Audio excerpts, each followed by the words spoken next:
Good afternoon, good afternoon. Hi, my babies. How is everybody doing today? I have had a very eventful day, a very blessed day. Anytime I hear somebody jumps in my inbox, somebody texts me for advice or just, words of encouragement is always amazing to me. I love being an example for other people. I love being able to give encouraging words for other people. So it's a blessed day for me. And amazingly, it goes along with what was yesterday's, our 48-day challenge of obedience. And of course, it was yesterday doing good deeds, letting our light shine. So I let my light shine today when they jumped in my inbox, as I always do. Let your light shine, so that way God gets all the glory. A lot of people always wonder, which is what I'm getting lately, is how are you standing? How are you coping? How do you deal with things? It wasn't easy in the beginning. It got better. Yeah, I had panic attacks. I freaked out. I did crazy things, but it gets easier with time and just changing up different things. Um, and I don't mind sharing that because I want everybody to get through this journey, because I want everybody to understand this journey it's a ministry. It's a ministry to everybody else. You never know who you're going to place in, your words are going to be placed in somebody's heart. Today, somebody was in my inbox and she was surprised. She says, "You're so pretty. I wouldn't expect you to stand." She says, "I mean, you could just go out there and get anybody." I could, but that's probably the challenge that God's put me up against right now. He's saying it, and ironically, I do get hit on a few times, but I don't get hit on.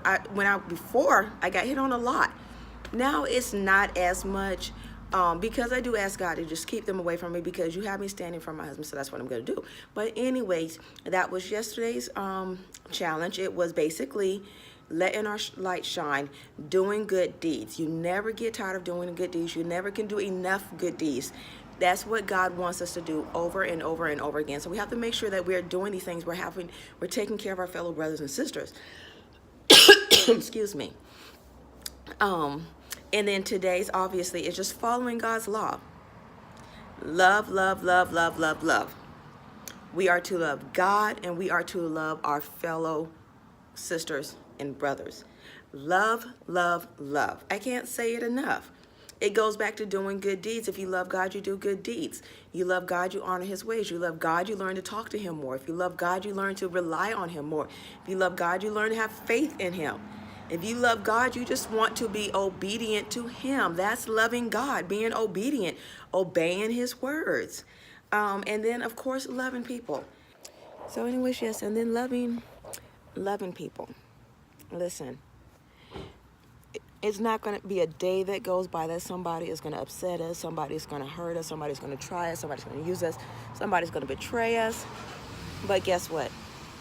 You've got to keep loving them. I remember somebody asking me and saying, you know, how do you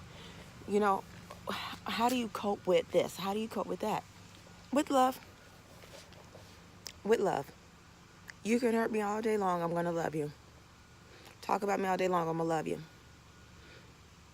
Once you start learning to love beyond yourself, loving enough to see what their problem is and not your problem, loving enough to see the big picture, then you do so much, it just becomes so much easier. It becomes so much more bearable. Becomes so much more understanding, is when you start loving beyond yourself. I keep seeing these things like, oh, if they're not treating you right, you could walk away. Love yourself enough to leave them alone. You can forgive somebody, but you ain't got to talk to them again. That's not forgiving them. I'm sorry. That's not loving them.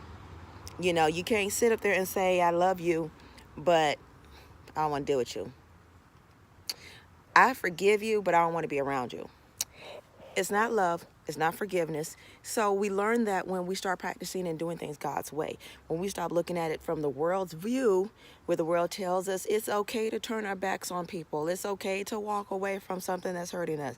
It's okay to walk away from something that's confusing us. No.